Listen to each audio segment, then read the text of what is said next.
A lot of people think the word sadism comes from sadistic, but sadism and sadistic, and all versions of that word, were actually named after someone. The Marquis de Sade. That's his name. I know, I'm not just shouting something random. This guy was like Casanova, but on steroids. He was born in Paris just 15 years after Casanova. His real first name was Donation. That was his name. Or maybe it could have been like Donation. But listen, he was born into one of the oldest aristocratic families in France. But, of course, with great wealth comes great dysfunction, huh? His dad was pretty MIA.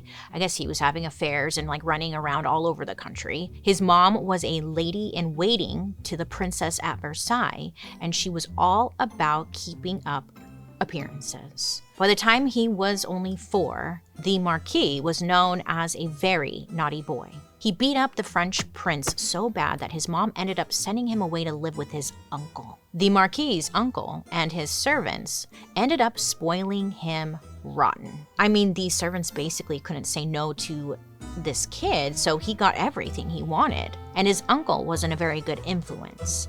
Rumor has it, he even introduced his nephew to some pretty scandalous literature at a very young age. Basically like our version of porn when he was only 6 years old. When he was 10, the Marquis was sent to school, but he misbehaved so badly that he was subjected to intense physical punishment by beating.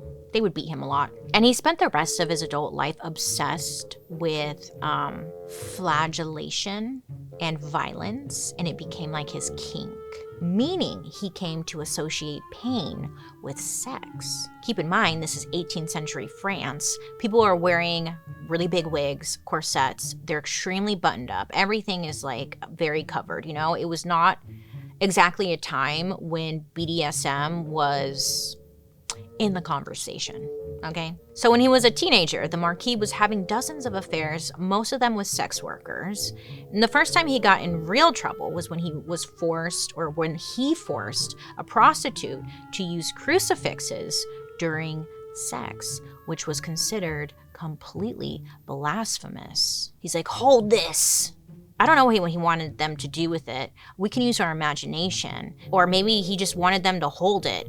We don't really know, but you know, it was scandalous. He did get in a small amount of trouble, but the Marquis, he didn't care. He was used to getting whatever he wanted and doing whatever he pleased. And honestly, getting him in trouble I think he liked it. He liked it. He wanted to turn things up a notch. When he was 23, he locked a woman in a house and ordered her to whip him while he masturbated into a holy chalice. Should we go to church after this? Okay. The holy chalice is like essentially the communion cup where they put the blood of Jesus. Yeah. He liked mixing religion with sex. I'm not judging.